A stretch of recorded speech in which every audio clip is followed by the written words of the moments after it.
down, and I know he wanted to get down there at least by 10. Because our one buddy, he DJs for Jen's company, and he's gonna do all the stuff for that. He's bringing a sound system and all that shit. Oh, why? What's wrong? Oh, nothing. I'm on YouTube. Okay. Got it. So we are live on YouTube already. Nice. Pre-gaming for episode 110. Sean stepped out to smoke a cigarette to get him a little closer to Jesus. And then we'll be getting rolling recording here in a couple minutes for episode 110 for Old World Paranormal podcast. So yeah, we switched things up. Kind of help our YouTube channel out a little bit. We allow people to chime in live while we're recording it, but we still zip it, record it, and put it on all podcast formats like we normally do. So just, it's a little fun. We throw some questions in from, people that are tuning in and shit like that. So yeah. Yeah, we use StreamYard now. We got to figure out how to put that like on the actual podcast channels, because we used to use Zoom and we used to do the RSS feed and that, but I can't figure out how to do it on StreamYard. Yeah, I don't know, unless you can just save the video, then you go into editing and then just rip the audio and then put a different, if you want to put a logo in the background while it plays, and then upload it that way. I mean, you still have to, pull it, plug it, play with it, pull it, so. But this works for us, and we're a couple idiots, so we're going to stick with it. But, mainly, I don't know. We'll talk about shit that's going on with Bump. Obviously, we're gonna talk about the event coming up here at the end of next week, and future endeavors and whatever else we can manage to screw up. Yeah, we have a paranormal convention this weekend too. We're at what the hell's it called? The Appalachian Paracon at the Blennerhassett Hotel. Yeah, originally Bree was gonna vend at it or something, and then I don't know. They got scratched off the schedule. We're trimming the fat on the schedule this year to make room for some big stuff. Nice.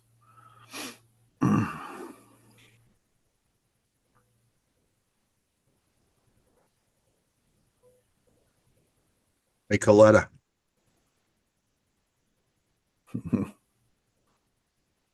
What's up? You almost ready? Yep. Ready when you are. Just typing shit. Okay. Episode 110. 110. Over the night. Big dog Sean. Big dog. What up? Okay. All right. YouTube, you guys ready? Here we go. We got four people. All right, here we go. Hit and record on the old podcast. Welcome back to the Old World Paranormal Podcast, episode 110. Gosh, every time I hear that number, it just gets higher and higher. Gets me more excited for what the future holds. And I'll tell you what, over these next coming weeks, boy, do we have some great guests, some explosive stuff in the pipeline. Who did we just get for next week, Nick? Cindy Harper. Cindy Harper. I don't know much about Cindy Harper. I just know she owns Sweet Spring Sanatorium. Okay, so that ought to be cool. Another great location. Great location to put out there in the Paraverse. Bring some attention to that, and of course, a couple weeks from now, the week after that, we've got on Adam Kimmel. Really looking forward to that one. That's going to be interesting conversation.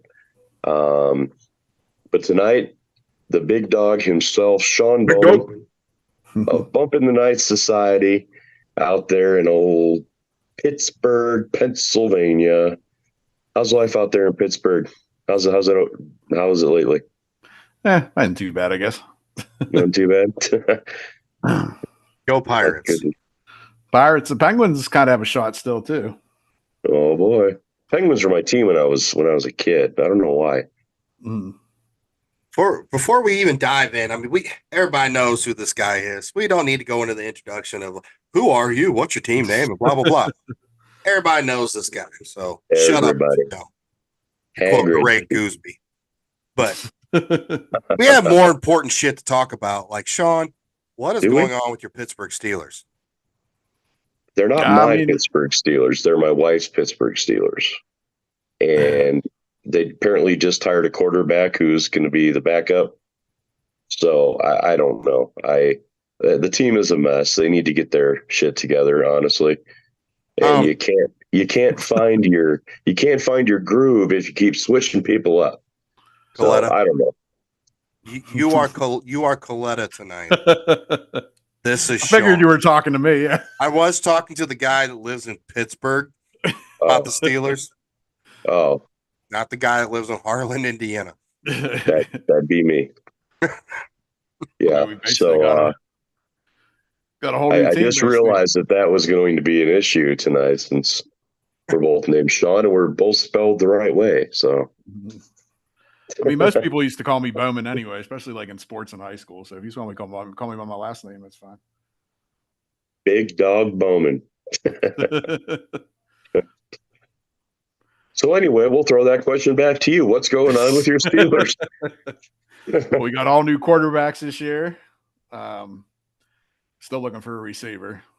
Running back should be good. Hopefully our record and team's better this year. Well, as long as I beat Nick in fantasy, that's all that matters. I'm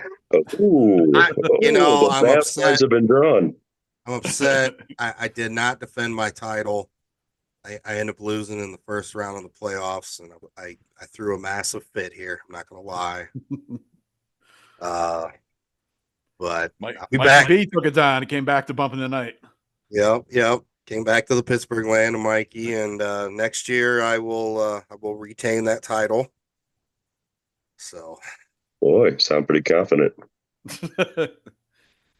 Yeah, but I don't know, man. It's a weird situation. I mean, they trade. I mean, they bring in Russell Wilson. I'm like, okay, it's got to be better than what they got. Go with that. Sure. But then they bring in Justin Fields. It's like he's supposed to be the future, I guess. I don't know. I mean, I think Justin Fields is a little better than what he showed in Chicago, but oh yeah, for sure. The Bears are that's just a shit ass organization, but you know it really is. But we'll see. I don't know. Draft's coming on. 2 weeks in Detroit. Yep. NFL draft. Yep. Yeah, Detroit's your team. Yeah. They did really good this year. They did the most Detroit thing that Detroit could do in the NFC Championship game, and so anyways, moving on. So, we've wanted to have you guys back on. Obviously we were hoping Jen was on tonight too, but she is sick because she is getting payback for all the fun she had last week in LA. She comes back to normal weather and is sick as hell. So she told me she'll get better soon. She was she's sick of your shit. That's what it was. Yeah, probably. I mean, that sounds more realistic. She could have just said that. I'd have been like, you know what? I get it. That's like tomorrow. We're supposed to go out to Bel Air House and do some things out there, and I don't think that's happening now either because she probably still won't feel good enough. Right.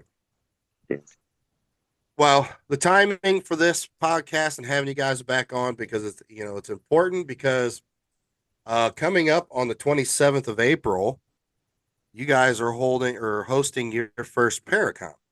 Mm-hmm. And Bree and I will be there. tonight or that night to partake and help you guys out. It's a wonderful cause, and we'll let you dive into, you know, everything about Specters of the Spring and why you guys decided to do this and the charity and all that good stuff. I mean, typically you'd get to lay back and just sit there and look pretty, and Jen would answer all the questions. But tonight, buddy, you're on the hot seat. Yeah, I mean, we've been talking about doing a convention for years. We eventually want to get down to the David L. Lawrence Convention Center, which is like the big venue in Pittsburgh. But we got to start somewhere. So this place, Phil and Troy did some. What the heck was it? They did some convention down there for somebody, and they found out about the venue. So we reached out to them and we're like, what would it take for us to get down there? And we said we are going to do it for charity and that. And since we're doing it for charity, they're not even charging us anything, which is cool. Nice. But yeah, it's Specters in the Spring. The charity is One Day to Remember, which is like for families with cancer, like the parents are dying. It's like a Make-A-Wish type of thing. Like they give like the family, like a day out to like do, some cool stuff or whatever. Which Troy's husband, Sean, he picked the charity because he actually has terminal cancer. So that's a good part of the reason why we're doing this. Right on. So, Specters of the Spring, why was that title chosen for? I don't even instead know. Instead of Pittsburgh Paranormal Convention. I don't know. Jen and Troy kind of came up with that name. I think it's kind of corny, but whatever. You wanted to opt for the more badass. It's different. It's different. It's not something Paracon. You know what I mean? It's like it's got a nice little ring to it. So let me ask you this: as part of a team where eventually we would want to do a convention, on that kind of level. When you involve charity, how difficult have you found it to book people? Or obviously booking the venue was pretty easy, but does that kind of make it a little more difficult to overcome? Do people think that you want something out of it because you're doing it for charity, or has it been relatively easy for you? I mean, I think it's been easy, but some of the people I've reached out to, I'm not going to name any names because I ain't throwing anybody under the bus, Sure. But there's a couple people I reached out to and they kind of wanted paid for their services. And it's like, Sure. It's for charity. Well, I'm not paying you anything. I'm sorry, but I don't know. I think that's just like, if it was me and it was reversed, I wouldn't be asking people for money, Right. Well, I mean, I can already see that, holding not massive Paracons, but events and stuff like that and putting those together. And, it's a fine line between, shelling out money for people, not. And I'm going to tell you what, the most expensive event we put on where we shelled out the big dollars, was the only event we lost money. So it's a fine line. And I get it, it's tough for some people. I don't want to say it's tough, but if you had the opportunity to go to one Paracon where you're going to get paid, or at least paid for your travel, versus the other one where you got to shell out of pocket. Yeah. I get it. I understand it.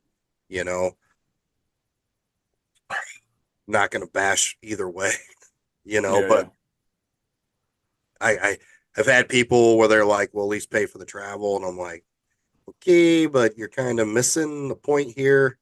We want to put something together to raise as much money as possible. And you're taking money off the top. Yeah.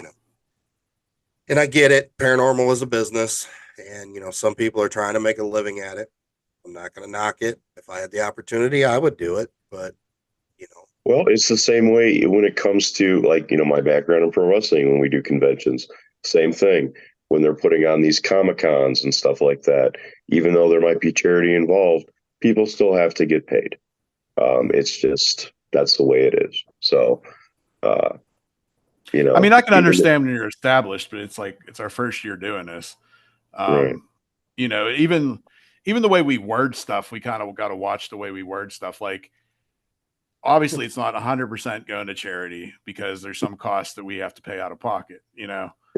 But it's like, hopefully this turns into something, and down the line we could afford to pay people to come in, and it'll get a lot bigger, and hopefully the first one's successful. Well, I mean, the more established you get, and you get into season 2 or the convention 3, convention 4, and you can see that you start to progress every year, then you start getting some good sponsorship money, for advertising and PR reasonings. And then you can take that money if you decide to, because then at that point you're like, look, every year we're getting progressively bigger and bigger, and we haven't had to shell out any money. Why am I going to start shelling out money now? Yeah. And the great thing is too, your best thing about starting to do this is that Bumping the Night Society has a fantastic reputation, and that means so much when it comes to doing something like that. So appreciate that. Yeah. So I'm definitely hoping it's a fantastic event for you guys. Thanks. Yeah, I look forward to it, and I apologize in advance because you're going to have Bree and I speak, and we're probably going to bring the whole thing down to another level. We'll get booed off the stage, and then people will walk out the doors. I expect nothing less. Hey, as long as your expectations are set appropriately, where's the bar at? You got to figure out where the bar's at. Hey, I am who I am. I'm not going to change. So where are you heading this weekend? We're actually at the Appalachian Paracon at the Blennerhassett Hotel. That is Friday and Saturday. Friday's the daytime 10 to 5, I think it is a convention. And then there's a VIP meet and greet at night. And then Saturday, another convention during the day. And at night's the Celebrity Ghost Hunt, which will be part of that too. I think the VIP party, I know we're not obligated to be there, but we could be there. So if we don't have nothing going on, we'll probably show up. Where is this? You said the hotel, but where is this place at? Blennerhassett Hotel. It's in Parkersburg, West Virginia, I think. Pretty sure that's what it's called. I think so. It's kind of by Marietta, because we were actually, well, Jen was in California, but I was at Anchorage Mansion a week ago, and it was like 20 minutes from, I didn't even realize it was that close to that, but it was like 20 minutes from where we were last week. And like, we got flooding real bad in Pittsburgh, but they're right on the Ohio, so their flooding was like ridiculous. Like, we went to go some restaurant or whatever, and the restaurant was closed because the whole road was flooded, and the football field, the water was up to the goalposts, and it was crazy. Oh man. Yeah. Yeah, we got a lot of heavy rain the past couple of weeks, but at least, no major flooding like that. Yeah. I mean, holy shit, man. And that's fucking crazy. Well, that's like, I have a camp or whatever, north of Pittsburgh. It got flooded real bad too. And I'm like the third or fourth trailer up from the creek.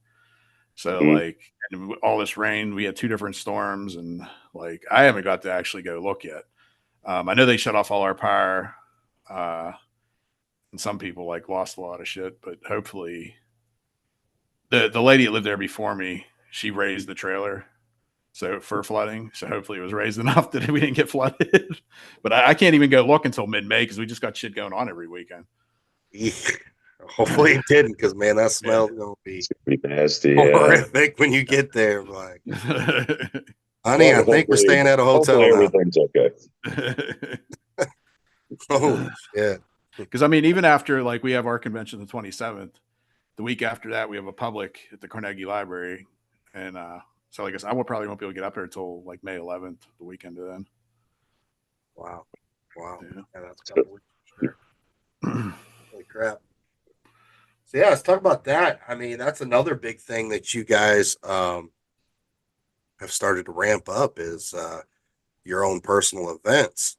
Yeah. And you guys have 4 or 5 of those booked this year. You've already done a couple of them. Yeah, we had Wildwood, we had Ross. We're doing Ross again. We have Bel Air House, we have College Hill, the Carnegie Library, and then actually going about for our event on the 27th, we have the Bain Library. We're selling 10 tickets for that, and we have to pay the venue obviously, but the rest of the money is going to the charity too. So if anybody wants night. if anybody wants to buy some tickets for that, that'd be really cool. If we don't sell them before then, we'll be selling them the day of the actual convention too. So, I'm sure you'll sell 10 tickets at least. Yeah. So that's the thing though with doing all the publics. It's like trying to keep track of everything. Have you investigated libraries before? We did a thing for Channel 2 News, which is like our local news on. I do remember seeing something about that. It aired on Halloween. That was the Carnegie Library in Carnegie. That's the one we're going to be doing on May 4th. We actually did the Carnegie Homestead Library last year with Oakmont Paranormal. They do like a big charity event there, and we did that library. And then Bain Library, which is in Bellevue, isn't far from our venue that we're doing the convention at. Ken and Sue, they're the ones that know the people from Bain, so they hooked us up with that location. Right. I've never been to Bain. I just had this picture in my head. You're going down the aisles of books and you turn the corner and there's that lady from Ghostbusters. That'd be awesome. That'd be an interesting, Get her, Sean. interesting thing to investigate though, because it's going to be quiet. So, I think there's a lot of factors that would make it an interesting thing to investigate. Yeah. Well, Bain Library too. Like if you would just Google haunted locations in Pittsburgh, that's probably one of the top 10 that shows up. So it's a known location around here. I've never been there.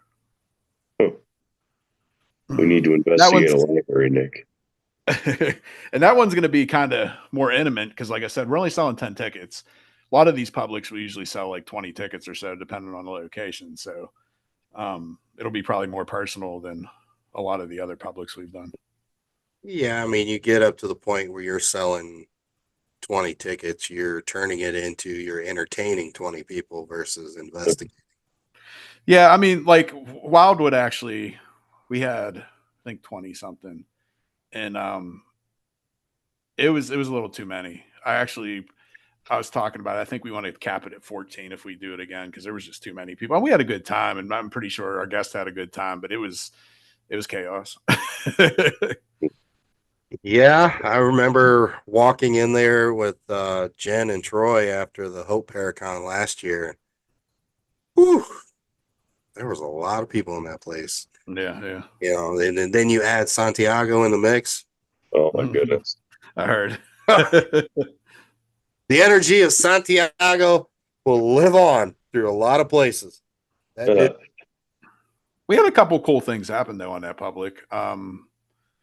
One thing that I thought was really cool is it was later on in the night, and it was me, Ken, Sue, and 2 other people that used to work for Hillview. I'm not sure if they still do, but we were up in the doctor's office, and for some reason we started talking about Ozzy Osbourne. I don't remember exactly what brought it on, but we played Crazy Train up there, and you could tell during the live. And I think I posted it to TikTok, but they might have took it off because it has like Crazy Train in the back. They probably muted it or some shit. But we had all sorts of like K2 hits and flashlight hits and cat balls. Like it was like we had our own little light show going off because everything just kept going off like to the music and everything. So that was pretty cool. Oh yeah, I mean, you're playing music, you're raising the vibrations, you're getting the good juices going. I mean, spiritual wise, yeah. I mean, we've had a lot of success lately playing music or dancing and stuff like that. Nick's all about the vibrations. Wildwood is just it's an amazing location. It's what I call a true haunt. Like I talked about Broadhead a lot the past couple of weeks. Wildwood is kind of the same thing because you can get every aspect of a haunt that you want out of it. You know, you can see stuff, you could feel stuff, interaction. You can get mentally affected, you know, obviously physically touching, but you know, they can affect your mood and what you're seeing and how you act. I mean, so every way you look at it, you know, that place can pretty much give it to you, you know. So Mhm. definitely Wildwood is you know, I always promote Brooke and Zach, and they're amazing people. We had Brooke on about a month and a half ago, but For sure. And they'll be at our convention too. Like Brooks speaking at the convention also. who else is going to be speaking there? Hold on here. Hold on. I have a new thing. Watch this. Where are you going, Sean? Coletta. Here we go. But nowhere now because I want to see this new thing. Whatever. I'm afraid. Uh-oh. Oh, Oh, fancy. look at this guy. Can you guys see it? Can you see it? Yeah. Yeah, look at It's a that. good thing you didn't have like Pornhub open there. Good thing That's I the didn't other have tab. a picture of Bree Let me naked. check. Click on history real quick, would you? So here's the flyer for the 27th here. Specters of the Spring Paranormal and Metaphysical Fair. Speakers, entertainers, vendors, and psychic and tarot. It is from 12 to 5 p.m. at the was it Vel? How's you say that? Valium. Valium Yeah. fermentation. Mhm. What the hell is Which that? is crazy. Well, it's a brewery now. Okay. So there'll be beer and they have food and stuff too. Fuck yeah, man. Let's get fucked up. Yeah. But the funny thing is, me and the guy that's our DJ, we both used to work there. Not like together, like I didn't know him back then. But we Right. were talking about it because it used to be Airstar, which was like a public access, vehicle thing. He used to be a dispatcher there. I was a driver. So that's kind of cool. It was like in a location we used to work at. Let's see here. Hold on. You trying to figure out who's gonna be there? Oh, that's not the right one. Oh, there's still spots to vent. Yeah, we do still have a couple spots left. We're trying for 50. I think we're closing in around 40 right now. So there is still some spots left. Do you sell spooky or metaphysical goods, oddities, own a haunted location, represent a paranormal team? We want you at our first annual paranormal metaphysical fair. Vendor spots are only $50, and money will be raised for one day to remember, benefiting children whose parents have terminal cancer. For information, contact Bump of the Night Society at yahoo.com. Yahoo? Really, Sean? Yahoo? Shit, I have an AOL email still from high school that I use all the time. So come hang out with us, man. Seriously, it was always a good time. Anytime I'm going to convention, I'm always looking to see who's going to be there, and I always hope to Bump the Night's there. But let me. And here are your speakers. I don't know if they're all speaking. Like I don't know if Chris and Angel are speaking. I know they're our special guests, but I don't know if they're speaking. Oh, okay. So not all these people are speaking. Is there another page? Because I know that there's a page somewhere that tells you the times, but I don't know if it's on the thing you're looking at or not. No, I didn't download that one. I know. I know you guys are. Kristen is, Sue and Ken, Brooke. We also have belly dancers that are going to be performing. We have the Stolen Stitches show, which is like a freak show, like hammering nails in your nose and balancing on stuff and stepping on glass and shit like that. The dude actually, Danger Dave, we all came from Scarehouse, a bunch of us. He used to work for Scarehouse, so I know him through there too. So, and then obviously, like I said, we'll have a DJ. So we'll play a little music in between stuff and stuff like that too. Oh yeah. So let's go back one more time. We go. So Specters in the Spring. Here it is, everybody. Pittsburgh, Pennsylvania. Pittsburgh's just a cool town. I like it. I love it there. So much to do.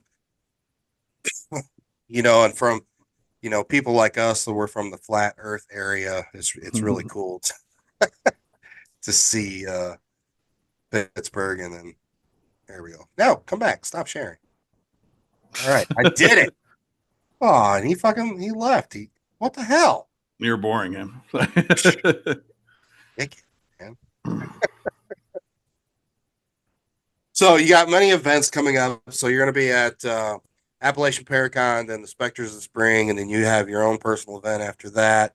You guys will be at Gettysburg, won't you? Yeah, we'll be at Gettysburg Battlefield Bash. Trying to think Parasicon. That's a big one. That's actually in May. The week. Yeah, it's the 17th through the 19th. We're actually the media sponsors for that. That's an awesome event. It's technically starts, I think, Saturday and Sunday is the convention. There might be something Friday night. I don't remember. Then there's like the Celebrity Ghost Hunt Saturday night. This is our 4th year, I think, doing that, because we do Parasicon every year, but we got asked to help them out with some of their media stuff this year. And then, Ryan, our camera guy, he used to work for Devil Vision Media, which was their camera sponsors there. So he brought us on to do that too. So I think I know last year we got to go down in the hole and film live throughout the day. So I'm guessing we'll probably get to do that again. I'm sure there'll be a lot of special guests and celebrities and stuff that go down with us and stuff like that too. So that should be really cool. That has some pretty big names on it. Like Katrina Weidman's going to be there. D'Angelo Williams, who actually used to play for the Steelers, him and Gary Barnage, who used to play for the Browns, are both paranormal investigators. They're going to be there, which I think that's really cool. Okay. But then I'm trying to think who else. I don't know. There's a lot of big names on that thing. I just can't remember who. I don't want to say somebody and then not end up actually being there. So you're the media guru. How do you not know who's not going to be there? What are you doing, Sean? Well, you got to let me think for a second. Is this because Jen left you unsupervised? And we got too many things going on, man. That's what it is. Everything's getting jumbled together. Well, I don't know anything about Parapsychon. I'm not celebrity. No. Greg and Kathy, they run Tri-City Ghost Hunters. They're the ones that run the event too. Awesome people. Well, I know Greg, and I always mess with them. And I'm like, one of these years I'll be famous enough to get into it. Nick, all they were supposed to say you're a celebrity, and you're a celebrity. No, I'm not. I'm not Corbin Bentley. I'm not going to. They were supposed to be at our event, actually, Greg and Kathy, but Kathy broke her leg. So she's supposed to be healed. I actually talked to Kathy today. She's supposed to be healed by the time by Parapsychon, at least in a walking boot, I think. So she'll be at that event, but she couldn't make our event. Ugh. Now, let's talk about this here, because you have 4 or 5 major Paracons. I mean, there's hundreds of Paracons. Don't get me wrong. There's too many. There's too many. That's why I'm like, I don't know if I want to do it. But the big ones, their stipulations are, what's your IMPD or BD, whatever it's fucking called, BD, PD, whatever. What's your followers? How many followers do you have? What do you have this, and what's your take on that?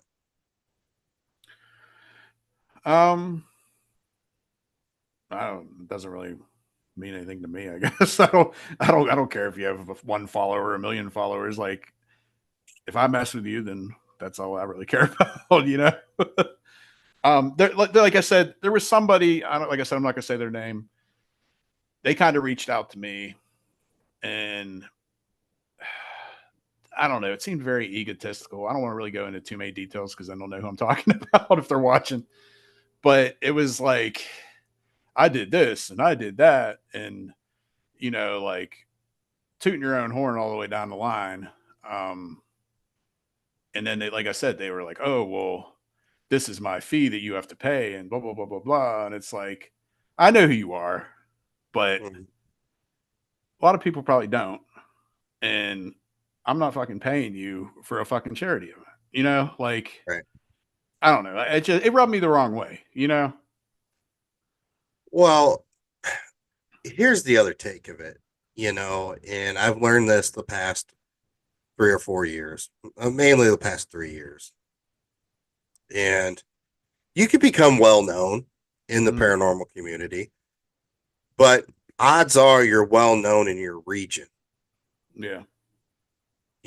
So when you try to take that next step, like, automatically getting into Michigan Paracon or Parapsychon or Hotlanta or New Jersey Expo and stuff like that, Yeah. you're gonna get shut down because even in the paranormal community, you're not known enough across the spectrum.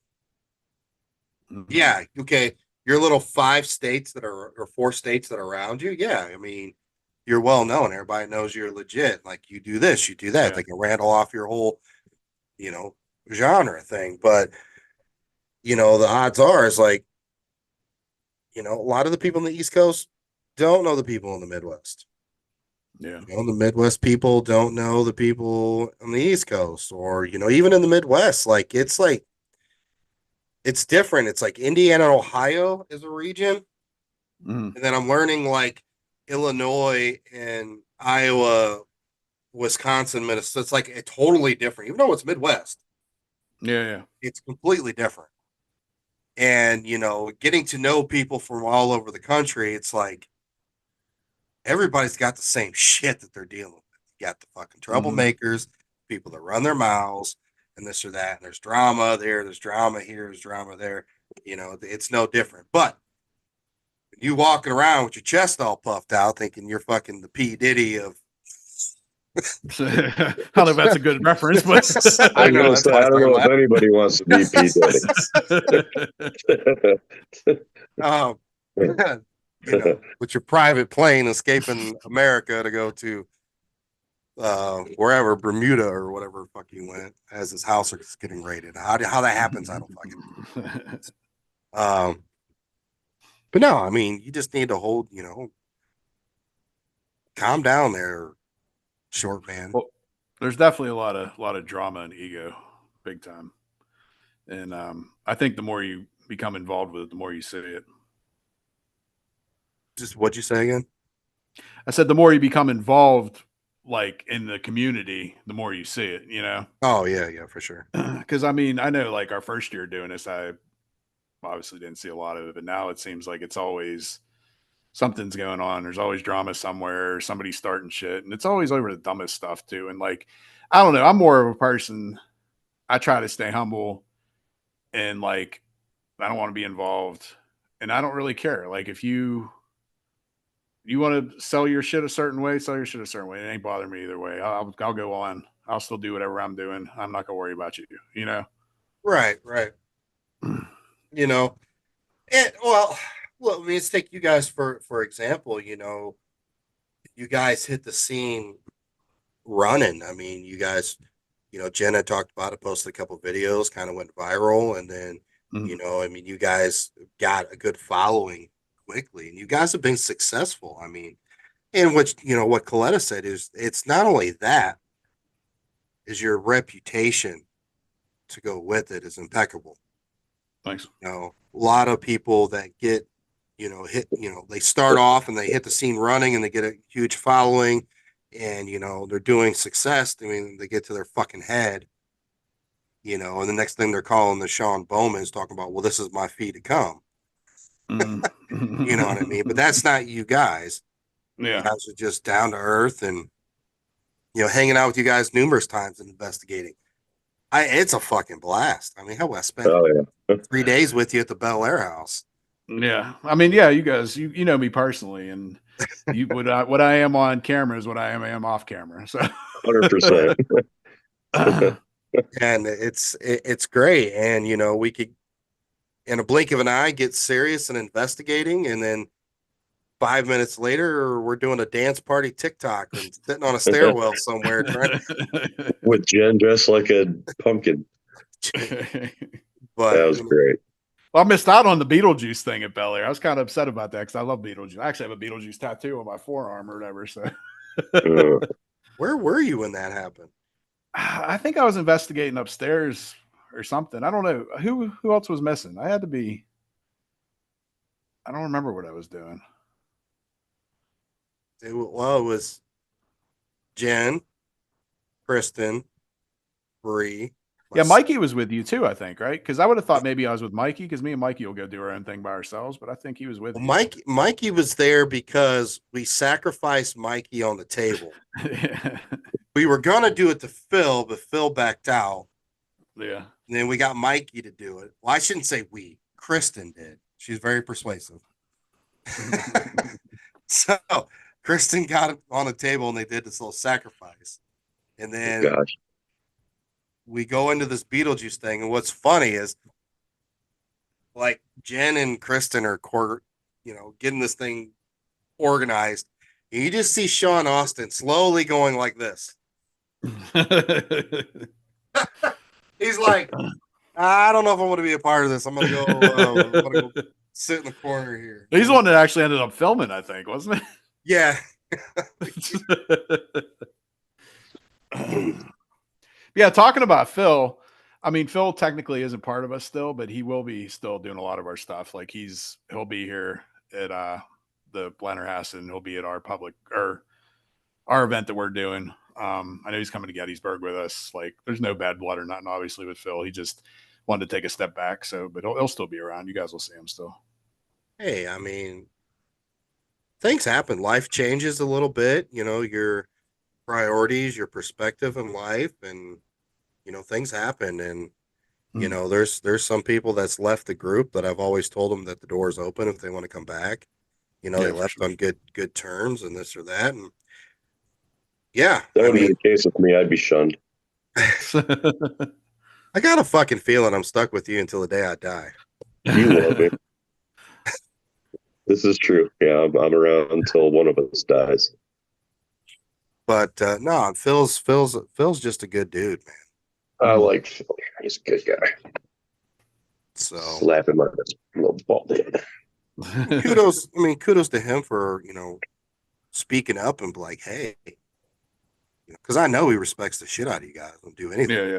So for sure. I was gonna say again, that's another factor there too, showing how your team is so well respected, even amongst your own members. Mm. So. Yeah. But no, that Bel Air. I mean, like I said, we know you guys personally, and hanging out in Gettysburg and other places, and Monroe House, and it's just any chance we can get. Unfortunately, we're 6 hours apart. Yeah. We live closer, we do a lot more together. But for sure, it's always fun hanging out with you guys, and I don't see why that your events sell out. You guys are a good team to hang out with, and and that's the bugaboo too in the paranormal is some people and some teams don't know how to manage seriousness and having fun. Yeah. And it's definitely a learning process, because our first public we did was I don't even know if it was Bump in the Night. I think it was Bump in the Night. It could have been before that. But we did one at Dead Man's Hollow, and it was super disorganized. Nobody knew what the hell they were doing and everything. And we're just still trying to figure shit out. I think we're starting to get a better formula. And like I said, we're just who we are. So personality wise, I think that shows, we're not putting on a front or nothing. We're just being ourselves. And I think that helps out. And, we're pretty easy to get along with. So I guess. That's why you're gonna be the sacrifice next time, Nick. I had it coming. You got any questions so far there, Coletta? Yeah, I've been fighting a cold, man, the past 4 or 5 days. I've had the man flu. Nothing in particular. Let's see. You're putting them to sleep, Bowman. What are you doing? Yeah, we do have some new people that are watching here. We've got Cross the Line Paranormal. What's up? Across the Line Paranormal. Yeah, we heard you say it. Uh, and Yvette from Haunting Angels. Liz said Nick likes to twerk. Our Liz. I So do. I do. I think we need to get video of that and make it go There's viral. unfortunately there's some videos from that Bel Air weekend. Definitely is. We had to do a lip sync battle. It was amazing. Mikey's was my favorite, Well, especially because he just came in and he didn't even really know what the hell was going on. He just got right into it. His timing was impeccable. He just walked in and like, "Oh, it's your turn," and Mike just did what Mikey does. But yeah, there's some pictures and videos from Bel Air that I hope they just go away. Happens in Bel Air, stays in Bel Air. That place, man, I'll tell you what, that's another true haunting. Man, that place fucks with you, man. I was like, I'd go outside, I'd be all fine and energetic. I'd go in that house and I'd be like, yep. Like I just went, and I did. Both nights I slept like 12 fucking hours. Yeah. I mean, I know, like, well, the first time I was there, I think I told you before we saw the possession. And then the other time when April was there, like, she was oppressed and just slept the whole week. I mean, that's what she does anyway, I guess. But but yeah, we've definitely seen some crazy shit at Bel Air, and it's always like a draining experience. And like I said, we're supposed to be going there tomorrow, not really for an investigation, just to like talk to Kristen about some things. Because like I said, we're supposed to be doing a public for her, and I don't know how much I can really go into detail, but we might be doing other things for her too. So we'll see. I mean, you can disclose these things on the old. Kristen's. Well, Sean Austin was heading back here for a couple weeks. He was here for I think 3 weeks, and then 1 week he was doing some project with Austin Maynard and JD Prather and the Wraith Chasers. They filmed it over in Bryan, Ohio. Oh, they're going to be at Parapsychon, Wraith Chasers. Now you just mentioned them. They're one of the people that are going to be there. But he was heading from Connecticut to Dayton, and he was stopping at the Bel Air house. He's like, "You guys should come down." And I'm like, "Bro, it's a Wednesday night. Like, it's a 5.5 hour drive for me, or 5 hour drive." I'm like, see, it's only like 45 minutes for me, so that's not too bad. But that's the other thing, man. You guys right there, in Pittsburgh, you're within driving distance of so much stuff right there. The East Kinda. I mean, there isn't really a lot in Pittsburgh, but like the 3 closest places probably that are like known locations, 4, I guess, would be Bel Air House, Ross House, which is in Bel Air too, Hillview, and West Virginia State Penitentiary, Moundsville. Those are probably the 4 closest like known locations. But Pittsburgh itself, we've gotten into some places, but a lot of them ain't really open to the public.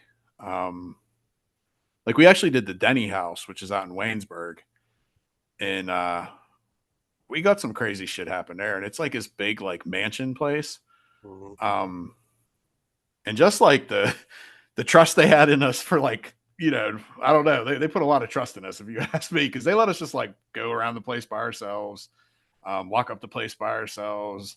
And this place has like real fancy stuff in it, which obviously we're all honest on our team, but there's people out there that ain't, Well, I'm sure they have a lot of cameras. I don't know. I don't think they had any cameras in this place. Really? I mean, we were filming live the whole night pretty much anyway. So like you would have saw us on camera anyway, but yeah, I don't think they really had cameras.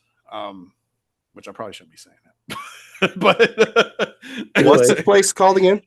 They had cameras everywhere. It's out there now. But yeah, like I said, in the actual like greater Pittsburgh, there's not a lot. Like there's locations that could be something. Like we actually have the old prison closed down. It's right down on the Ohio River. I'd love to go in that place, but they want like $2 million or something, I think, for that place. And what's that movie? That TV show called? You don't got that in your sock drawer? Yeah, there's a TV show that's filmed in Pittsburgh, and it's filmed at that prison. It's still like currently filming. Like they've been filming there the last couple of years. It's on, I want to say like Netflix or something. I don't know. But that would be a cool place to go. Then there's like the Fort Pitt Blockhouse, which is the oldest building in Pittsburgh. It's done by like Point State Park, and that it's just a little blockhouse. It was used for like the war and stuff, But I don't know. I don't know if you can get into there either.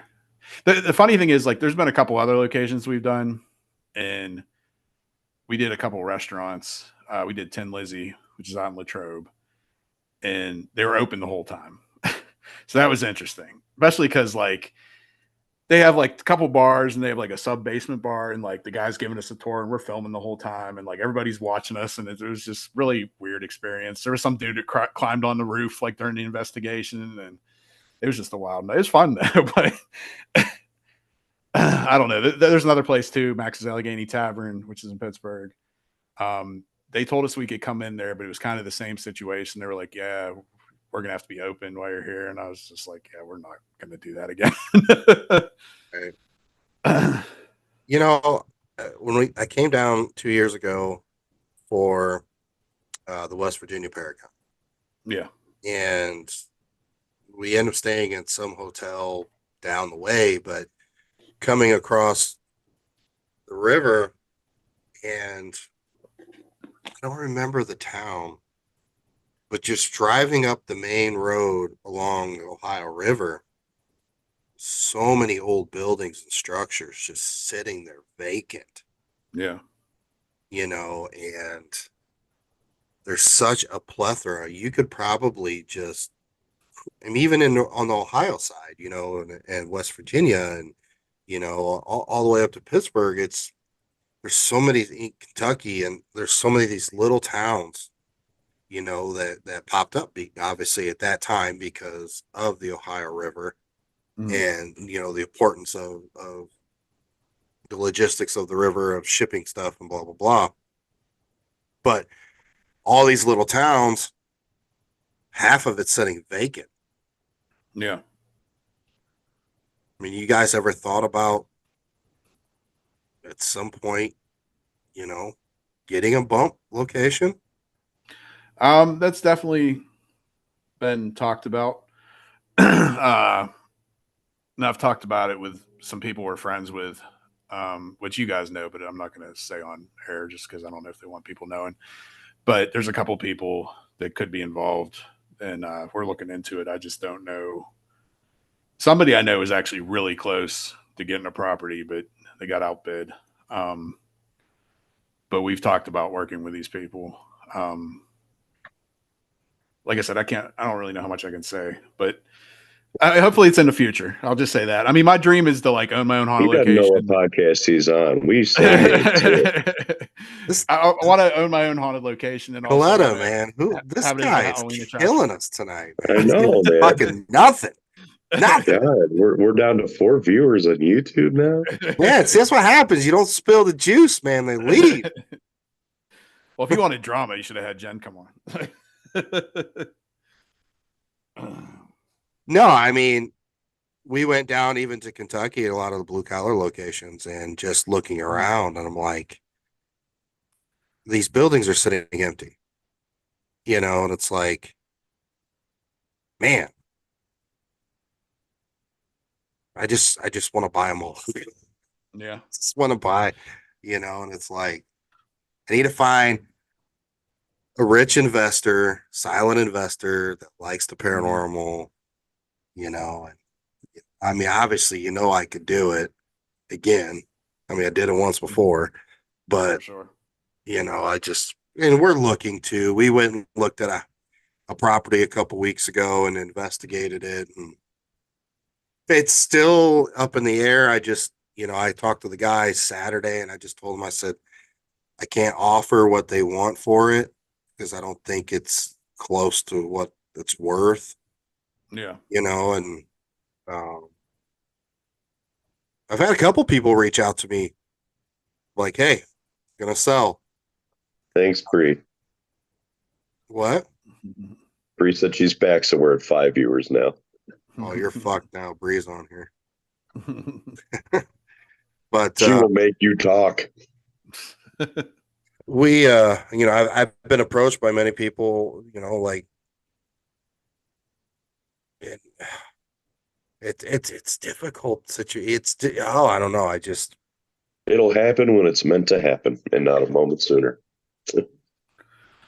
Like we've had a couple business meetings with a couple different people, and even just trying to like find out new ways to, you know, generate income just by because I don't even necessarily. It don't have to be a TV show. It don't have to be on a location. Just something.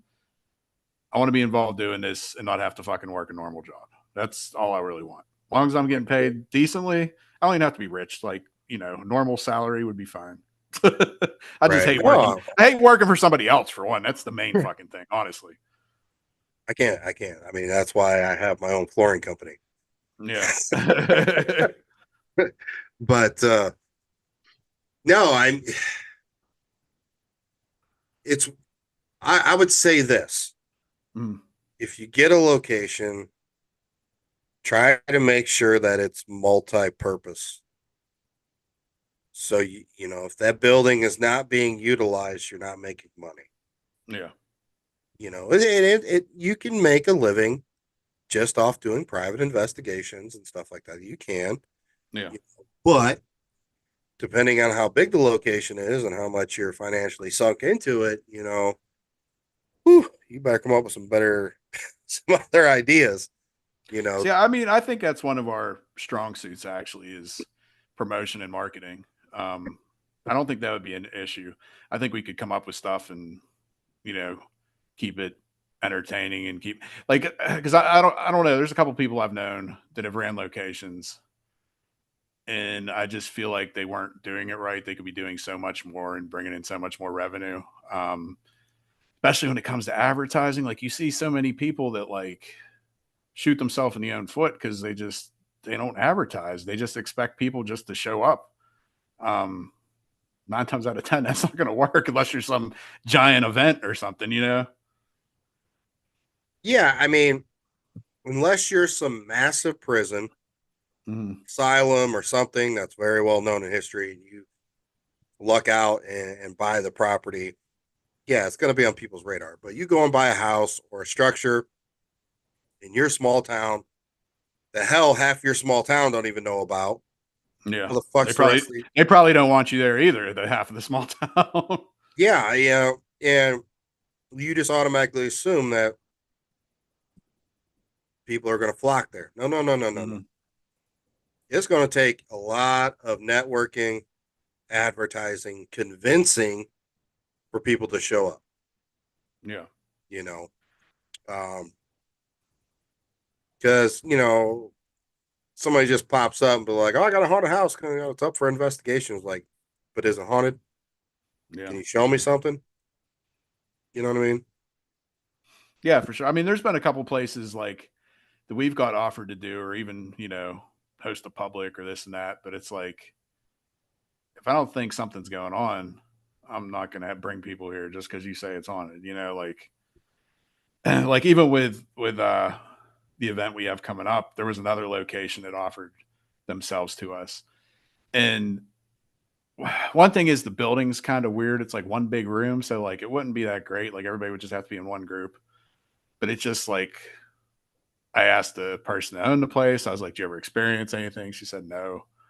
So it's just like, I'm not going to do something here. Like we did actually say like, maybe we could run a private thing, see if we find anything, but it wasn't going to work. So that's why we didn't end up using that venue.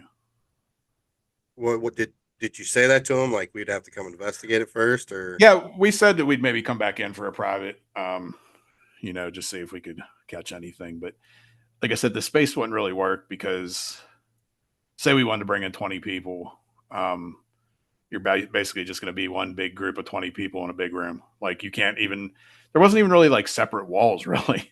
Like it was a big space, but it's just a big open space. Like it's basically, it's not a gym, but it's like a gym. It was just like a big room. So hear me out, man. I mean, you live in Pittsburgh. Mm. the Steel City. Okay. Mm. How many old factory buildings that are just sitting there empty? Well, a lot of the steel mills are actually gone now. I actually worked at Clarendon Works back when I was probably in my mid 20s. And I did everything. I used to be an EMT. So I did EMT, I did hazmat, I did fire, I did security. Um, I personally never saw anything there, but supposedly people have. And it was basically like a city, this steel mill. Like it was Mhm. huge. They had everything. Um, there was definitely a lot of deaths there, a lot of gruesome deaths there. Like I said, I personally never saw anything. The probably most known place in Pittsburgh that's a steel factory or whatever is Cary Furnace. That is still open to the public. Uh, Paranormal wise, I'm not sure who's running that now because I know there was a company called Ghost and Net. It was a Pittsburgh company. They disbanded. Uh, the one guy, he actually is he does like film production stuff. He does like he actually filmed I think it was SummerSlam last year. He had something to do with SummerSlam. I saw like I'm friends with him on Facebook and he had pictures like all the wrestlers backstage and he had all this crazy stuff going on.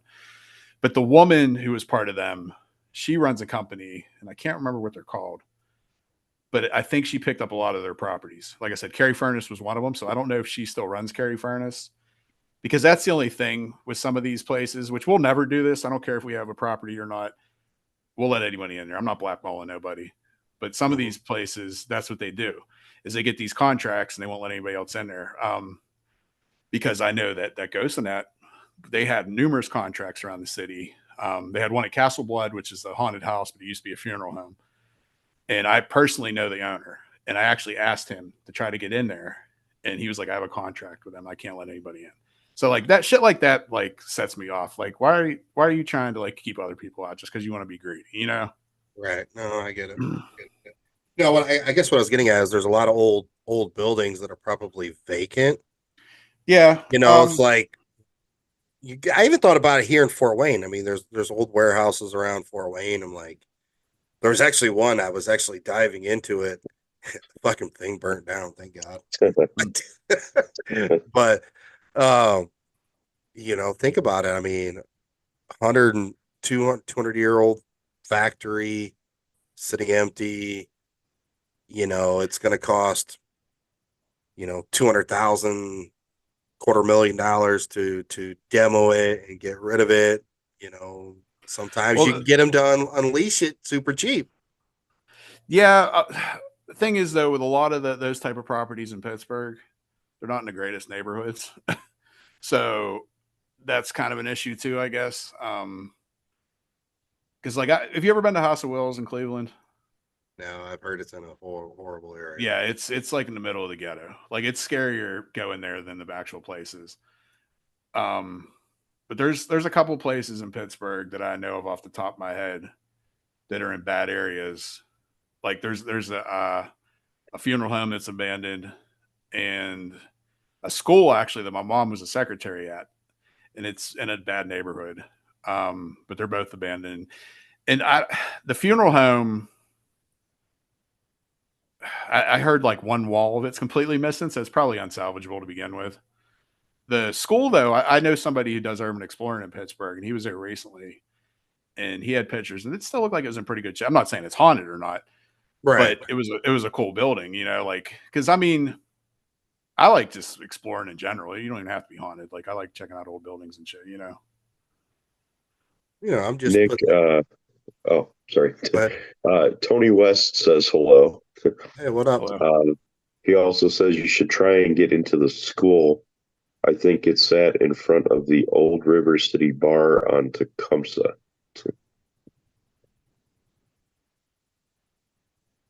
Talking to me or who's? I don't know what that is. If we're talking No, to me. it's here. Talking to Oh, Nick. okay. But he does have a question for you. It says, are the spaces around the incline and surrounding area haunted in Pittsburgh? Not that I know of, I don't know but what I that do means. know. Well, we have a couple inclines in Pittsburgh. I don't think any of them are haunted, but I do know actually in Johnstown, which is it's up by like Grand Midway Hotel, stuff like that. their incline is supposed to be haunted. That's where all the floods were. I'm sure you've heard about the Johnstown floods. It was like a real big deal back in, I don't know what the hell the year was, but it was a long time ago before I was born. But we're doing the Masonic Lodge in Johnstown. I forget what month that is, but that's coming up pretty soon. But that whole area, there was, like I said, there was massive floods that killed all sorts of people. So I'm sure that whole area is probably haunted. But I know that the incline is one of the locations that is definitely supposed to be haunted in Johnstown. Yeah, I mean, you think about it, you know, a building like that, it's got enough space. You can hold plenty of public ghost hunts. You can rent it out private. And then when you do your Paracon, you know, that I'm not saying your case because obviously it's for a charity and you got the venue for free. But a lot of times when you're going to do a Paracon, you're shelling out so much money for the venue, you're cutting that off right there because you already have your own space. Yeah. You know, versus just going around and buying a haunted house where you're limited in what you can do with it versus if you can pick up a bigger commercial property. Well, if I could buy any property in Pittsburgh right now, if I had the money to, like I said, I would probably buy that prison. Yeah. Because that's a massive space. And I mean, I'm not 100% sure it's haunted, but it's been around forever. And I'm sure there's shit that's happened there. And definitely would be an interesting location, you know. There's some people that, you know, put GoFundMe out there for like divorces and buying equipment. And do one for those, just to get a couple million. Yeah. Go fund me for this jail. Yeah. You know, it's worth looking into. You never know. You never know. It might not be 2 million. It might be 1 million, which is one better than 2. But well, there was a place, like we live in the South Hills of Pittsburgh, and there was a place on Upper St. Clair, which is one neighborhood. It was called Mayview. It was like a psychiatric hospital, and it was kind of like how Pennhurst is. There was all these different buildings. There was tunnels and everything. This was probably back, I want to say in the 90s when it closed, and then they probably demolished it in the early 2000s. So none of it surrounding. But they built condominiums on top of it. Reminds me of like Poltergeist. Actually, I could see like something going on there. But I would have loved to have that property because it was super cool. Like I remember when I was a kid, you know. Then there was also another property. How was that place called? Well, there was Woodville State Hospital, which is right by where we live. They tore that down. Supposedly the tunnels are still there for that. There's a cemetery that's actually in the woods. I've been to the cemetery numerous times where all the patients are buried. And there was, what the hell was that other place called? I was there recently, but like they only have one building left. It's like the geriatric building, and they have their cemetery there too. Nick. I can't remember what it's called. Do you know who Tony West is? Do I know who Tony West is? Yeah, the one that's been asking. The name sounds familiar. From the Oyster Bar. Oh, Little Chef. Gotcha. Gotcha. The guy that keeps ditching me and coming back to investigate his bar. Come on, Tony. I'll wait for the comment on that. Let you know when it posts.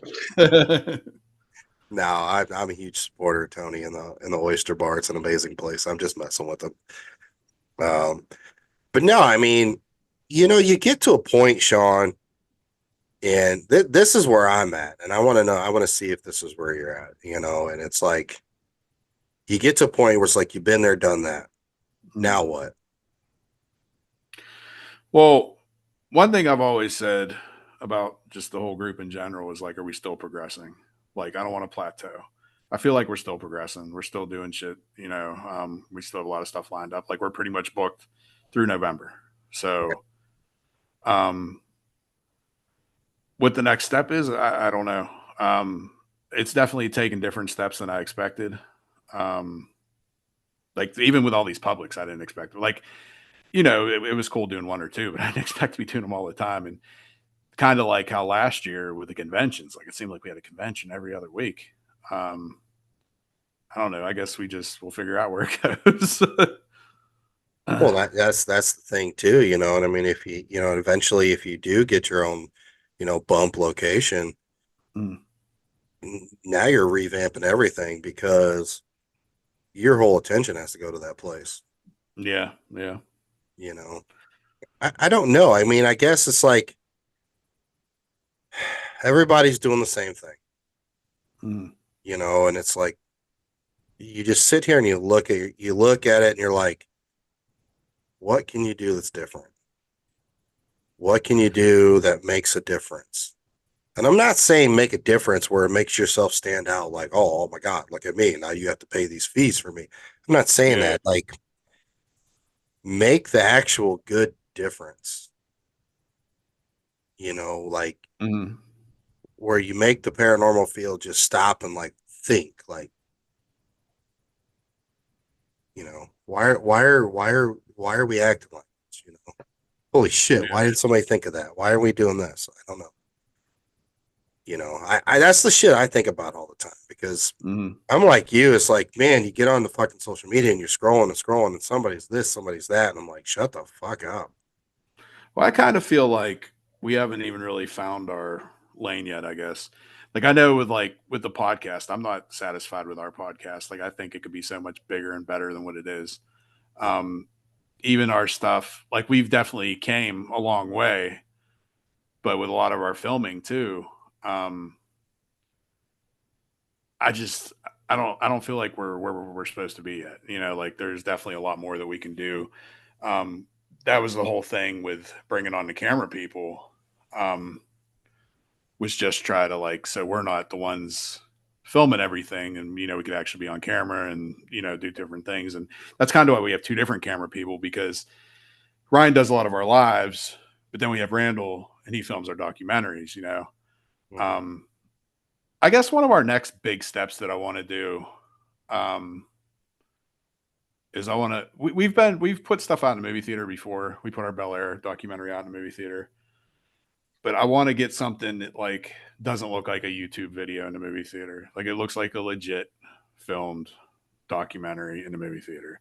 And if that happens, um, obviously we'll promote the hell out of it. But I also want to just like make it special. It's not just a YouTube video in the theater. Right. No, I get it. I get it. You know, I'm just curious, you know, because I got the utmost respect for you guys, and I want to see you guys, you know, still exceed and keep going because, I, you know, you guys, I love every little thing you guys do, to the seriousness to Jen dancing around in a pumpkin suit. I just fucking love it because it shows everything Mhm, in the way it should be. Like, you know, we went out Saturday night mhm. and I had a blast. I had a fucking blast, man. Didn't care about nothing. We were just investigating and I mean, we laughed more Saturday night than we have in a long time.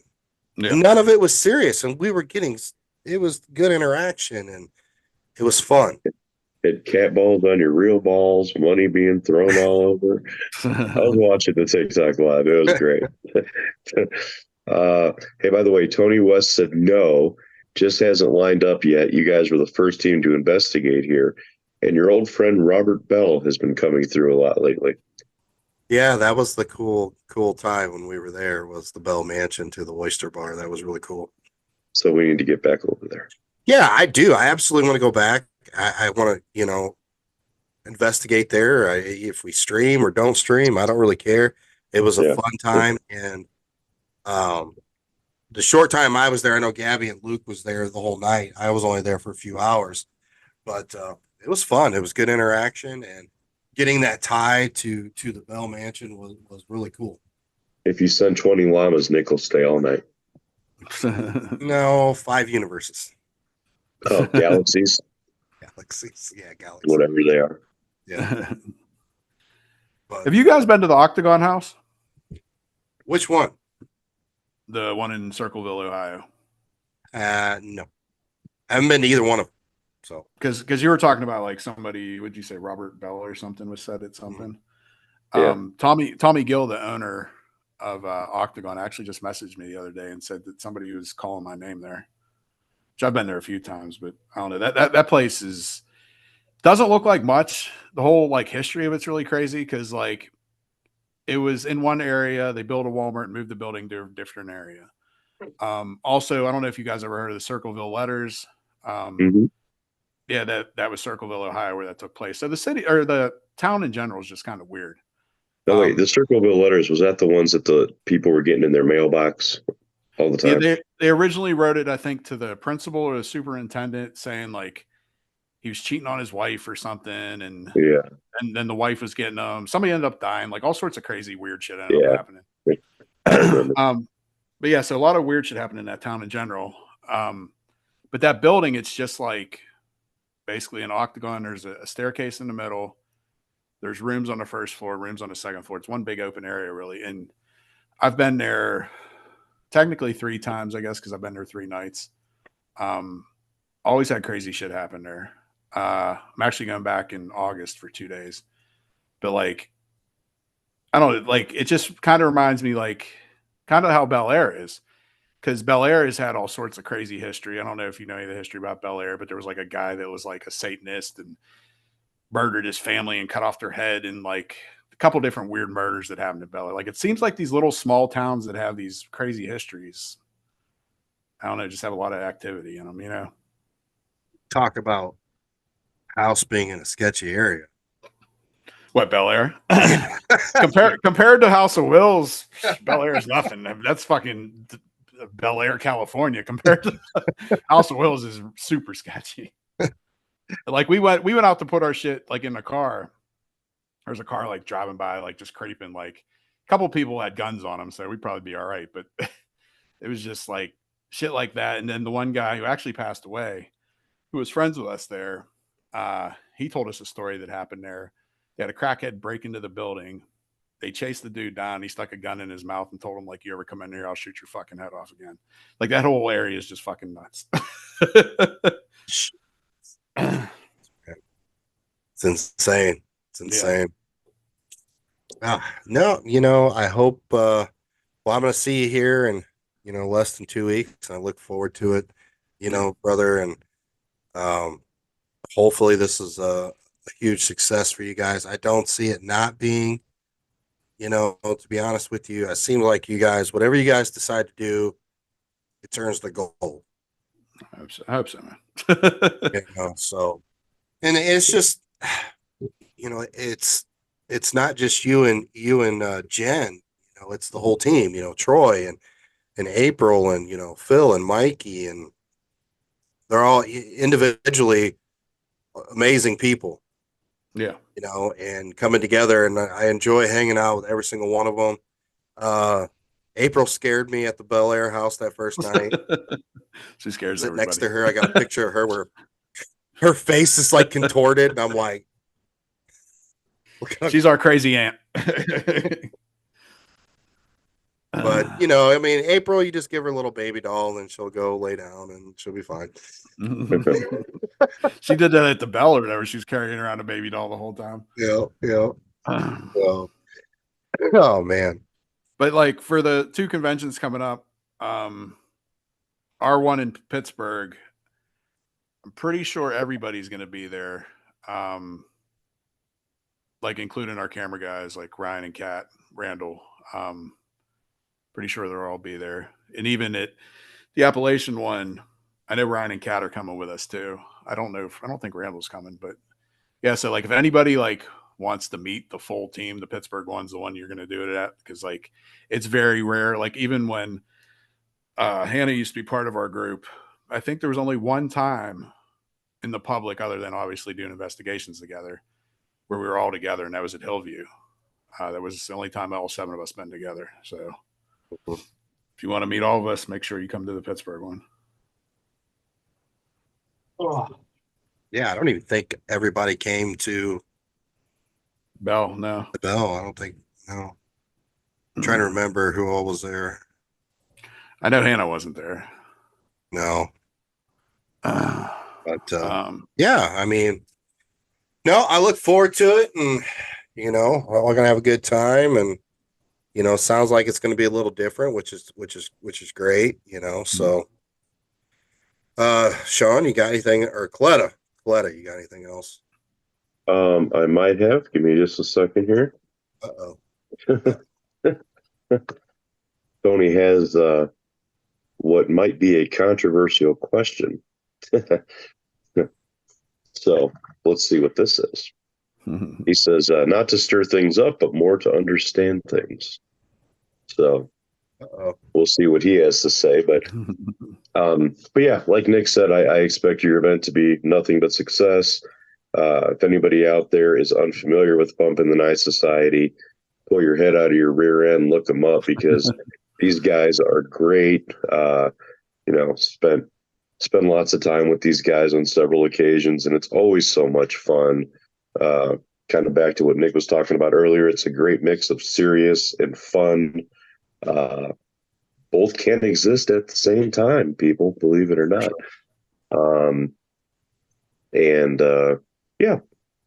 I think you guys will have great success, and hopefully it leads to bigger and better things. And are you guys going to be in Gettysburg as well this year? Yeah, we'll be in Gettysburg. Yeah. Okay, good. Looking forward to that. We're going to be there for a week. Oh, nice. Yeah. So, Good. getting our burg on. All right, we're going to go on to these questions. If Tony comes up with that question, Sean, let me know. Yeah, go ahead. All right, 3 questions. Big Daddy Bowman, you ready? Sure. He's like, sure. Now, a lot of people do know that you used to rap DJ. You said that a lot. And I think this was your answer last time. So you have to choose something different. Tell all our listeners around the globe an interesting or weird fact that most people wouldn't know about you.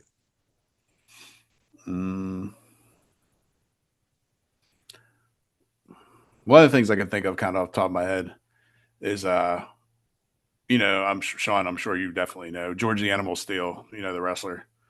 I actually met him back when I was in high school, and I've always been a big guy. He actually told me I should go be a professional wrestler, which. Oh yeah. I wouldn't doubt that. Yeah. George was great. I was bigger than him too. So. Yeah, we had him at an event here in Fort Wayne, and he got bed bugs. So imagine being that hairy and having bed bugs. Yeah, yeah, he was a good dude. Good old Fort Wayne. Nick, do you want to take this question before we finish up the questions here? Yeah. Okay. So Tony says, I don't know, this could be a whole other podcast episode, or perhaps going back and listen to some other ones too. Said he's noticed a lot lately that different investigation teams who once all supported each other are now heavily divided and no longer supporting one another. Why is that? Breeze said, I better ask you guys this. So there you go. I mean, I don't know if he's asking me or asking Nick or. Go ahead, Sean. I could speak on this because, I used to be part of Celestial Oddities, Paraseekers. Garrett runs that group. I'm still good friends with them. There's only one guy from that group I don't really talk to, and that's not my choice. He don't like me, so whatever. I'm still cool with his son. Sue and Ken are part of that group. I don't know. We still get along with everybody, so I don't know. I think a lot of times it comes down to like maybe jealousy sometimes. Like sometimes people don't like what they're doing or. There's 2 different paths too. Some people, because even when when we separated, I'm not saying it was jealousy with that. It had nothing to do with that. It more or less had to do with people's religious views, I guess you could say. Which I have no issue with that, but it's just like some people wanted to go the more darker route. Some people didn't, which we didn't. So, but I'm still good friends with them. I still hang out with them. Like I said, I was just in Anchorage. I asked some of those people to come with me. Some people did, some people couldn't. I personally have no beef with anybody. You don't like me, then whatever, fuck you. I've met Bowman in person, and I'm going to be his friend till the day I die. He's a big boy. Cuddle with me. I will answer this question like this. Take the paranormal out of it, and it's nothing but a normal human interactions. And sometimes some things happen and you no longer get along with people, or you don't agree with what somebody's doing, and you want to distance yourself away from these people to save your own reputation, and stuff like that. Or if it's a business deal, business deals go bad. You go your separate ways.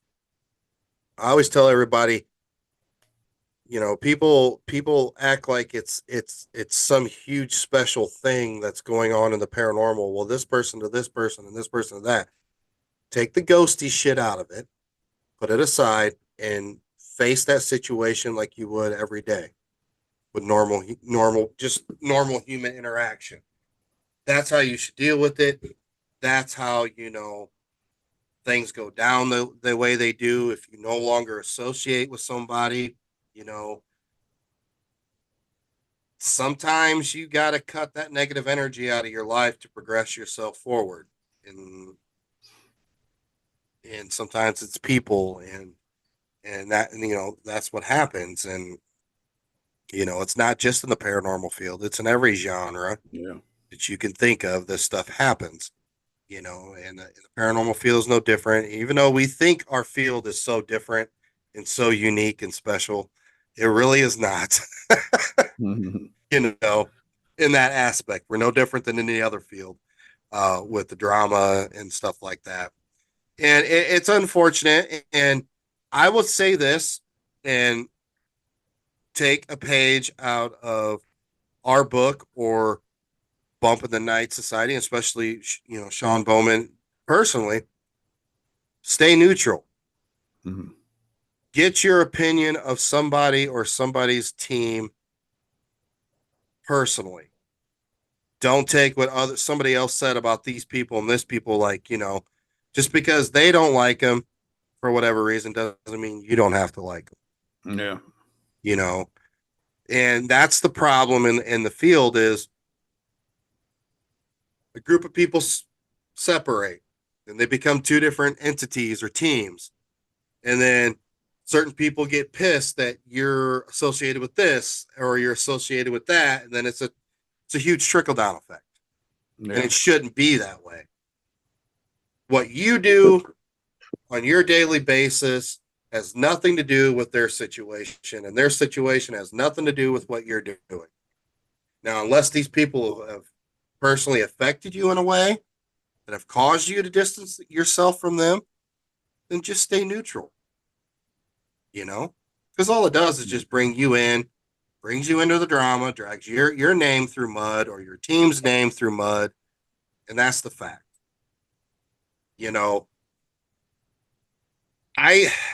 I personally troll everybody. Mm-hmm. That's just me. I like to make fun of people, but it's no different than especially me. Than Ray Gooseby telling everybody to shut up.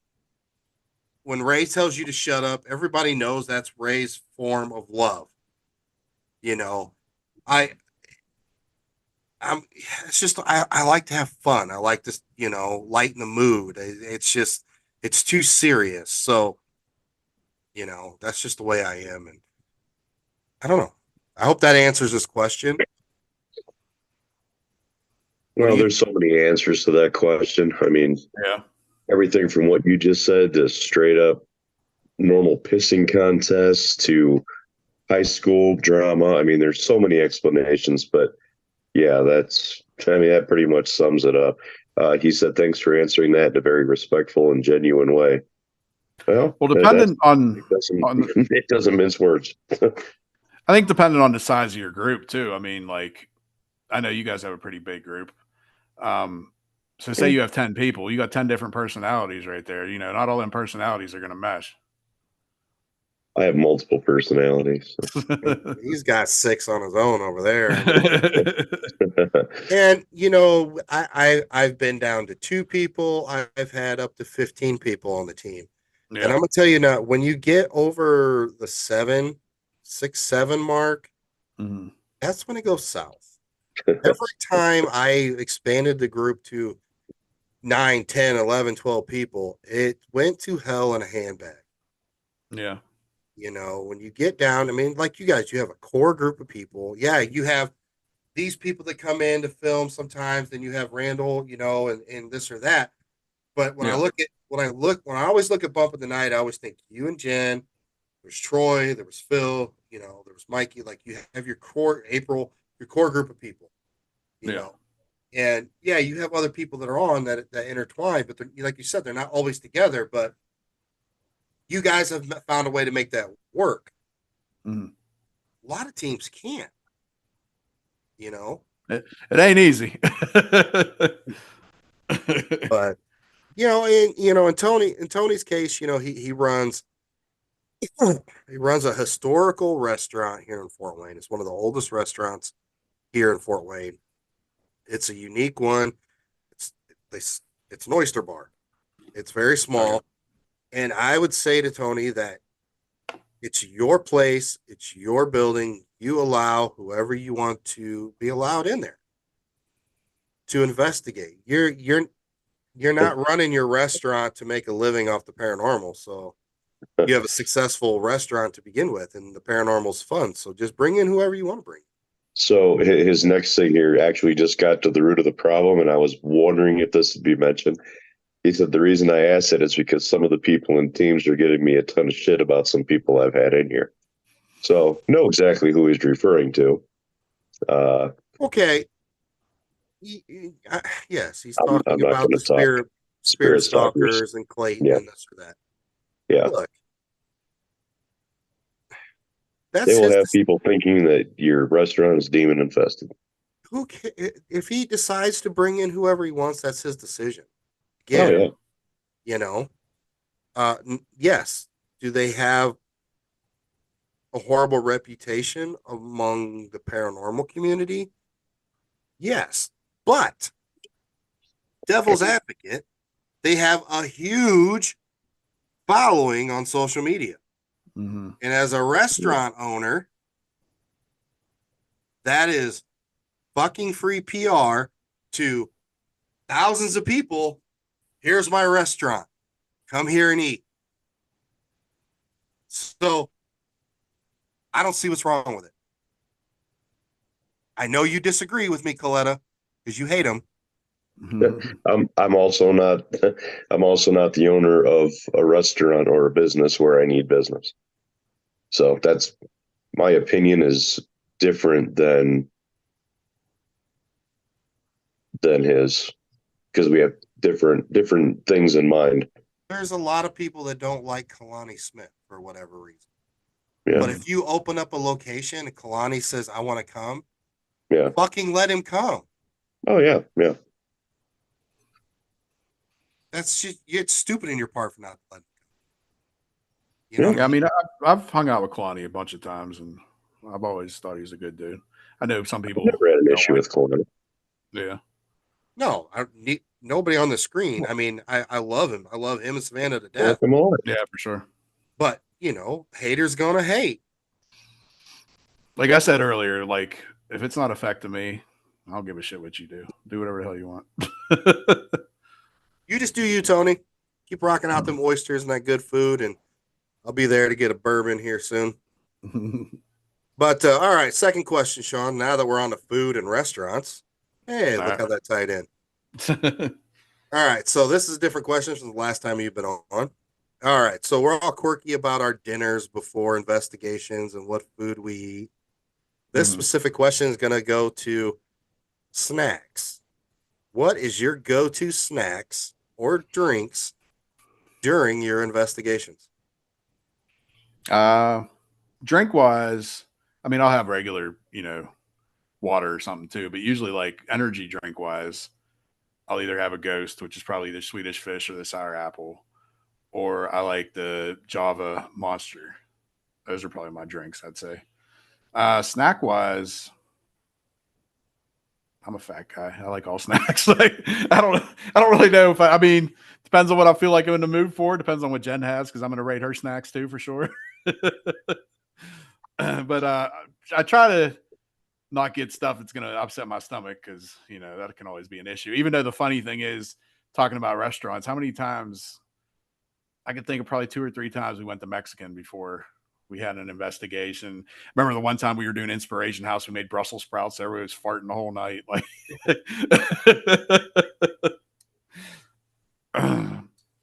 Or, you get a group of 10 or 12 people in a small house and cook Thanksgiving dinner. And oh yeah, we did that a couple turkey times. that next morning, it doesn't smell too good in that house. All right. So last question here. So I'm hoping this, because I've asked you this before, and I hope this answer is different, because this means that you're evolving in your paranormal investigating. You got one night, one investigation, 3 items of equipment, 3 pieces of equipment. What are you going to take? I mean, I would definitely take a cell phone just because it has multiple things on it. I could use it as a flashlight. I could use a recorder. I could film with it, obviously. I know some people don't like ghost apps, but I could use some of the ghost apps. 2 other things.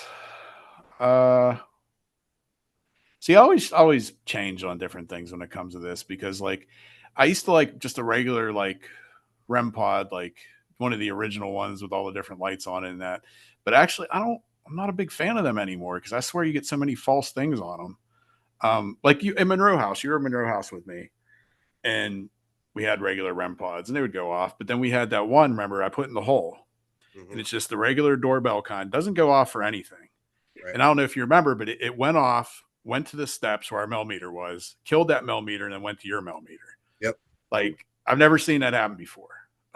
So like if I would say REM pod, I like the cheap REM pods. I don't like them fancy $300 REM pods. And I kind of like the flux a lot too. The little triangle, yes or no.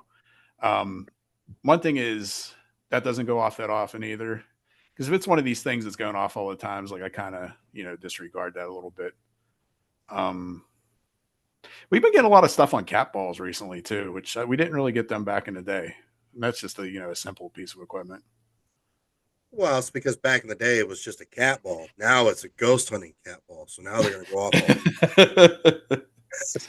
off. I swear motion lights like never worked. I put them out all the time, and I never get anything on motion lights. We've had luck with the stupid little tiny white doorbell ones. Like, yeah, I have one of those. It's actually like, well, it's kind of racist. It like speaks like in a different language or something or whatever. I don't know what the hell it's saying half the time, but got a racist doorbell or whatever the fuck it is. Yeah. Yeah, so just a couple things here. Tony said we'll look at a day next week to get us scheduled at the Oyster Bar. And also for you, Sean, when you guys come down to Gettysburg, I need you to do me a favor, and I'll get you back for it, of course. I need you to bring 2 sandwiches for Nick and I from Permane Brothers. All right. If you would. Because I've Nick had will be up here. Nick's never had it. Shit, next Friday, if Nick's gonna be here, we can go to Permane Brothers next Friday. Oh, you're gonna have to bring me one back, Nick. Will it make it back? It'll make it back. We have a Permane's actually before you leave, kind of in our neighborhood, like within 10 minutes from our house. So there you go. I have no idea what this is. Oh, they put like coleslaw and French fries and stuff on it. Their original one, I think, was like egg and cheese in that. Like that was like there was a cheesesteak one too. Those were like the first 2 Permane sandwiches, because it used to be down in the Strip District, which is like an area in Pittsburgh, kind of downtown, like where a lot of the truckers and stuff would go. So they'd go at 3 a.m. and get their sandwiches. Those were like the 2 original ones. Now there's Permane Brothers all over the place. There's even one, I think, in Florida, but they're mostly a Pittsburgh staple. Yeah, I think the story behind it is what it was. A lot of the steel workers would go and get something to eat, and they just shove everything on the sandwich and wrap it up, and they'd be gone. The one in the Strip District is like where all the loading docks and stuff are down there. So, so they literally throw so it's like breakfast garbage, but on a sandwich. Well, only the egg one's really the breakfast one. Usually it's like different types of meat. Like you can get like salami, or you can get kibasi or roast beef, stuff like that. Topped with coleslaw and French fries, baby. Interesting. And And tomato, I think, too. That's going to make the drive home all the way to you, Coletta.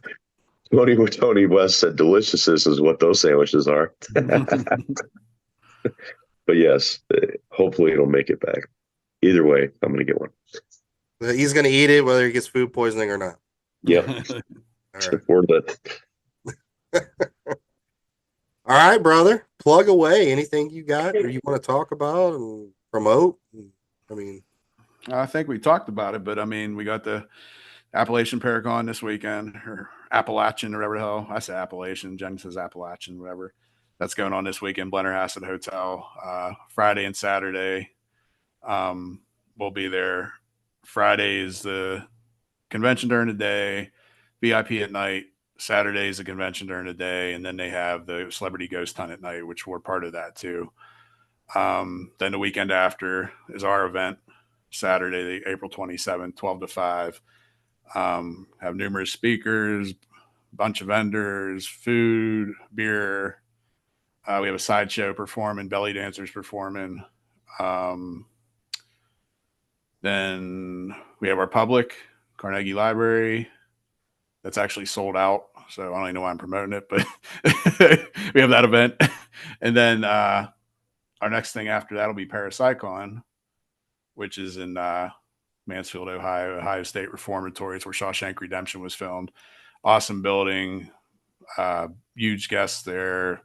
Over 100 vendors, I think. It's really big place. They have different museums, and admission technically is free to get into. You got to pay to get into this Ohio State Reformatory, which is, I think, $25, but it gets everything. You get all the museums, you get all the vendors, you get all the celebrity speakers and all that stuff. There is additional fees if you want like autographs and stuff from the celebrities, but that should be a really cool event. And then we have a bunch of shit going on past that, but that's all I'm going to name. And then I guess social media wise, TikTok's our biggest following. We have over 200,000 on there. If you want to go on there and follow us on TikTok, then Facebook, Instagram, X, Threads. Shit, we're even on Snapchat, even though we don't really use. I think we're on Twitch too, but I think I've used that once. But all that good stuff. YouTube. Yeah, YouTube, obviously. Yeah, I mean, I guess our main ones. TikTok's probably like their biggest one. Well, definitely follower wise, but YouTube. If you want to see like longer videos and documentaries, stuff like that, the podcast is on YouTube. Which our podcast, Exploring Your Society, it's with me and Mikey Bowser. Trying to think what else. Oh, if you want to get a hold of me, first up, Bumping the Night Society, yahoo.com. You can always email me if you just want to come on a public, or if you're still looking for a vendor spot. Or if you need a bodyguard. Yeah. I actually used to bounce at one point too. So. Shocker. But also probably Facebook or Facebook Messenger would be an easy way to get a hold of me if anybody needs to get a hold of me. That's probably the easiest ways. So Awesome. And we're pretty approachable. So, you know, you see us somewhere, see this convention or whatever, come over, talk to us. We'll bullshit with you. You know, tell us your stories. We always like to hear from people. Yes, don't be scared to go up to Sean. He does have resting bitch face, but I promise you, he's a big teddy bear. So just go. I mean, feel strutting. You probably can't tell from being on the podcast, but I'm like 6'2", 300 pounds. So I'm not a little dude either. So he's a friggin' linebacker. Yeah, I think there's a picture of us in Gettysburg, and I think I was up to like his belly button or something. It did not look good. Like if I'd have turned a little bit, yeah, it was embarrassing. Oh, and one more thing, actually, at our convention, Bumpy will be there because people keep asking me about Bumpy because Bumpy ain't around no more. Bumpy will be there. I think he's going to be going around collecting donations. So make sure you get a picture with Bumpy. He's like our mascot or whatever. Everybody knows who Bumpy is. Yep. Awesome. Well, I'll see you soon, brother. I look forward to it, and for sure, we'll be there at some point on the 26th, and look forward. When you do that for Manny's Friday night, let me know. All right, we'll make it happen. Awesome. And then I can yell at Sean how bad the sandwich was. You got to like TikTok live him or something while we're eating our permanis. Yeah, for sure. Yeah, we'll do that. We'll do a TikTok live going to this place. So. There you go. All right, guys. So next week, oh yeah, Cindy Harper next week. Sweet Spring Sanatorium, whatever you call it. Nice. So look forward to it. Until next time, thanks for listening to the Old World Paranormal Podcast. Mr. Coletta, you got anything you want to take us out with? I don't think so. It's really looking forward to these next few weeks worth of guests that we have scheduled. And if anybody out there is listening and you are part of a paranormal team, or you own a haunted location, or if you are what do they call those people who just go out and go into abandoned places? What do they Urbexers? call those? Urbexers? Yeah, urbexers, whatever. Yeah, that's a good one. Get in touch with us. Let us know. We have everybody on the podcast. We're not just all about the paranormal investigator. We like to hear about all different aspects. So thank you to everybody in all the countries that are listening to us. Still got 4 in Russia. Godspeed. See you, Russia.